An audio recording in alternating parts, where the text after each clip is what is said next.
সালটা ছিল 1959। বিখ্যাত ঔপন্যাসিক ও তন্ত্র সাধক দুলাল চন্দ্র মুখোপাধ্যায় ওরফে অবধূতের ভ্রমণ কাহিনী মরুতীর্থ হিংলাজের গল্প অবলম্বনে তৈরি হলো সিনেমা। বিকাশ রায় পরিচালিত সেই সিনেমার মূল কাহিনী পাকিস্তানের বালুচিস্তান প্রদেশের রুক্ষ মরুভূমির নিঃসঙ্গ এক হিন্দু তীর্থস্থান, নাম হিংলাজ মায়ের মন্দির। আর তারপর থেকেই সকলের কাছে পরিচিত হয়ে উঠল এই তীর্থস্থান। 51 সতীপীঠের অন্যতম একটি সতীপীঠ হিংলাজ মায়ের মন্দির। এখানে দেবী কট্টরী ও ভৈরব ভীমলোচন রূপে পূজিতা হন।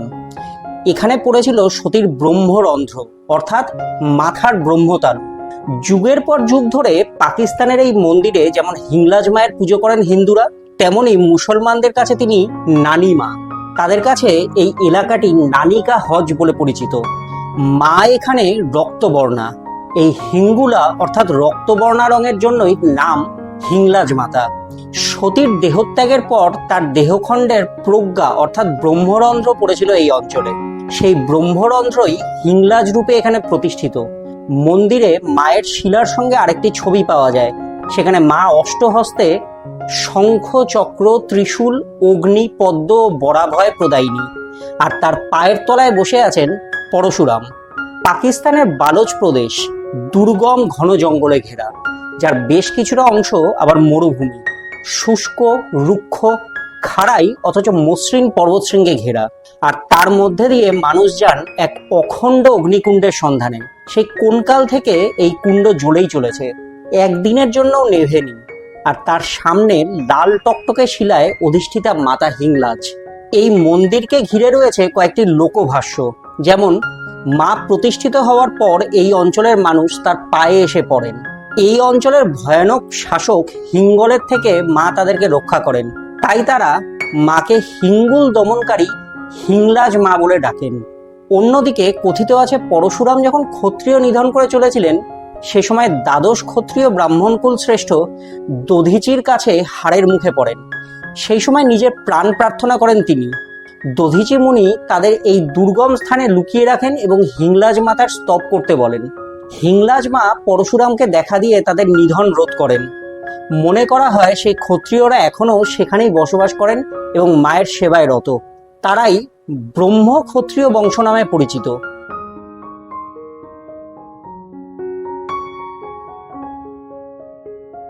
এপ্রিল মাসে করাচি থেকে নানি কি হজ যাত্রা শুরু হয়।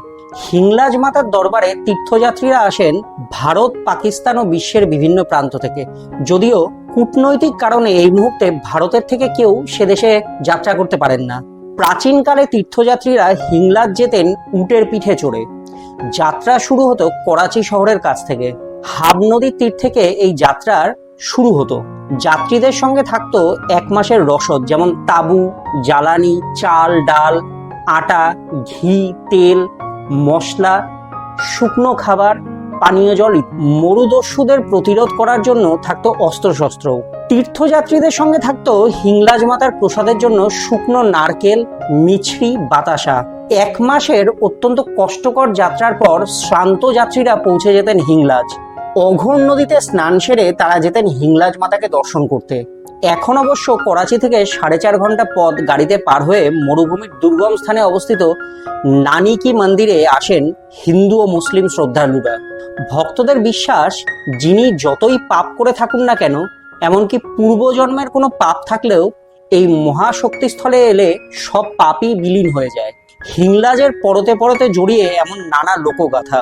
মন্দিরের কাছে আছে একটি কুণ্ড। সেই কুণ্ড ঘিরেও রয়েছে নানা বিশ্বাস। বলা হয় এই ফুটন্ত কুণ্ডের কাছে এসে অন্তর থেকে নিজের পাপের কথা বললে নাকি দেবী মাফ করে দেন, মুছে যায় গ্লানি, ঘটে পাপ মুক্তি। কথিত আছে রাবণ যেহেতু ব্রাহ্মণ ছিলেন, তাই তাকে বধ করার পর এই হিংলাজে এসেই দীর্ঘদিন ধরে তপস্যা করে পাপস্খলন করেছিলেন স্বয়ং রামচন্দ্র। এতটাই মাহাত্ম্য হিংলাজের। পুরাণ মতে এই বালুচিস্তানের হিংলাজেই পড়েছিল সতীর ব্রহ্মরন্ধ্র। সিঁদুর লেপা এক খণ্ড পাথরই সর্বজন পূজিতা দেবী হিংলাজ। করাচি থেকে 250 কিলোমিটার উত্তর পশ্চিমে, আরব সাগর থেকে 19 কিলোমিটার দূরে এবং সিন্ধু নদ থেকে 80 কিলোমিটার দূরে অঘোর বা হিঙ্গুল নদীর তীরে রয়েছে এই মন্দির। বালুচিস্তান প্রদেশের লাসবেলা জেলার হিঙ্গুল ন্যাশনাল পার্কের মধ্যে দিয়ে বয়ে চলেছে হিঙ্গুল নদী। এই নদীর তীরেই একটি দুর্গম পার্বত্য গুহায় বিরাজ করছেন বালুচিস্তানের জগৎবিখ্যাত নানি। হিন্দুদের 51টি সতীপীঠের শ্রেষ্ঠ সতীপীঠ মাতা হিংলাজের মন্দির।